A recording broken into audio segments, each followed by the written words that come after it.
Assalamualaikum warahmatullahi wabarakatuh. Halo semuanya, perkenalkan nama saya Muhammad Zuri Muzayin dengan NIM 22070160087. Nah, saya mahasiswa psikologi Fakultas Psikologi dan Kesehatan UIN Wali Songo Semarang. Ingin memaparkan hasil mini riset. Nah, tugas ini atau mini riset ini diperuntukkan untuk memenuhi tugas mata kuliah gerontologi. Ya, langsung saja kita mulai.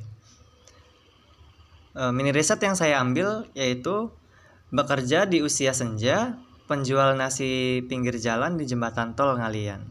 Nah, untuk ruang lingkup pembahasannya, yang pertama, hasil wawancara dengan lansia yang masih bekerja, faktor-faktor yang menyebabkan lansia bekerja di usia senja, kemudian program yang disarankan. Nah, untuk metode penelitiannya, penelitian ini berjenis penelitian kualitatif deskriptif. Untuk informannya, saya menggunakan satu informan tunggal. Untuk pendekatannya, saya menggunakan studi kasus. Pada teknik samplingnya saya gunakan yaitu purposive sampling. Untuk wawancaranya, saya menggunakan wawancara semi terstruktur, di mana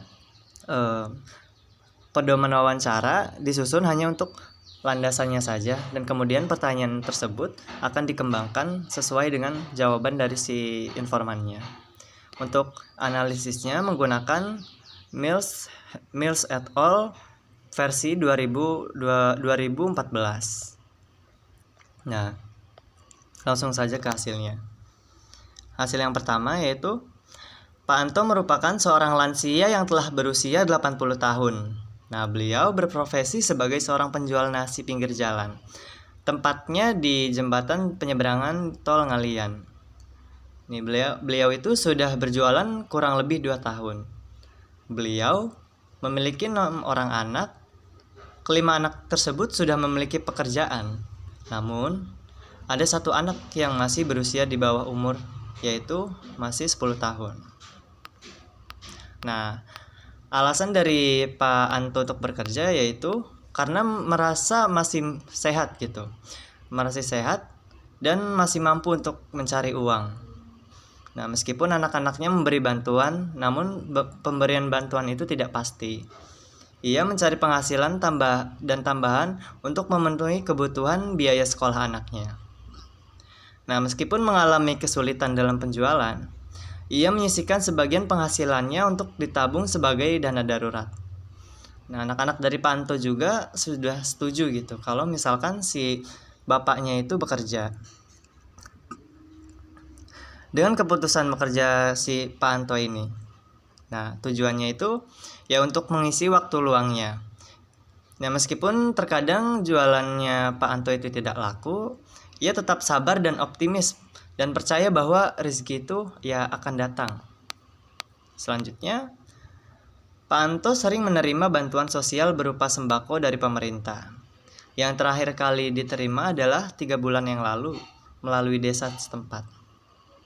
Meskipun desa menyarankan agar ia berhenti untuk berjualan, ya karena mengingat usianya sudah lanjut usia dan resiko berjualan di pinggir jalan. Nah, Pak Anto tetap tidak mengindahkan saran tersebut. Baginya, pekerjaannya sebagai pedagang nasi merupakan sumber kebahagiaan dan membuatnya merasa sehat. Nah, ketika ia tidak bekerja, ia merasa hampa dan kesepian di rumah. Nah, motivasi dari Pak Anto sendiri yaitu didorong oleh kesadaran akan karunia.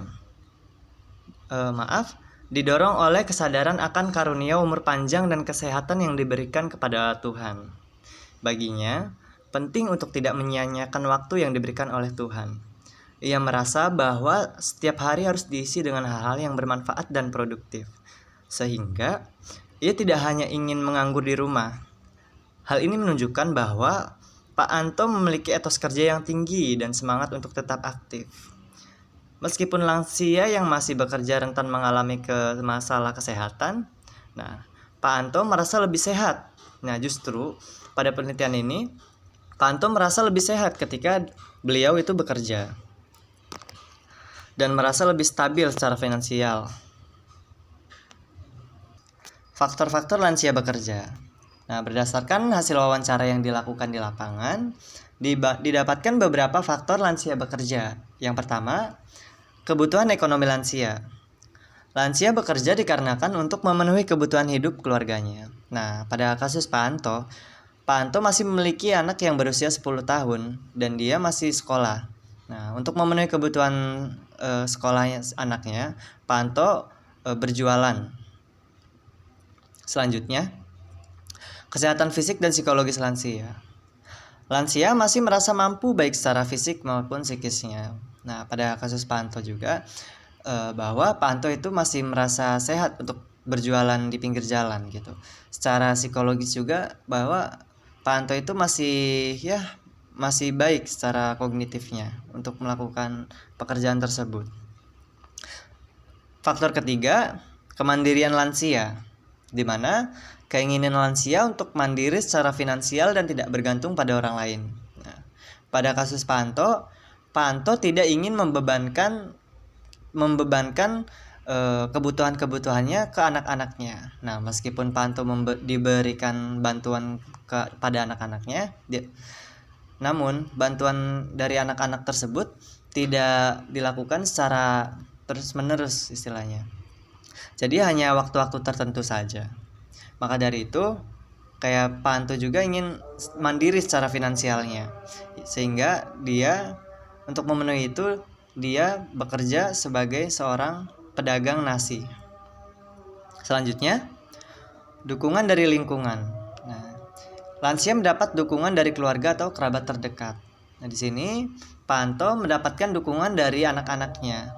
Nah, meskipun dari masyarakat sekitar sudah memberi saran bahwa untuk berhenti bekerja, namun Pak Anto tetap melakukan itu karena sudah mendapatkan izin dari keluarganya. Nah, selanjutnya rekomendasi kebijakan intervensi sosial.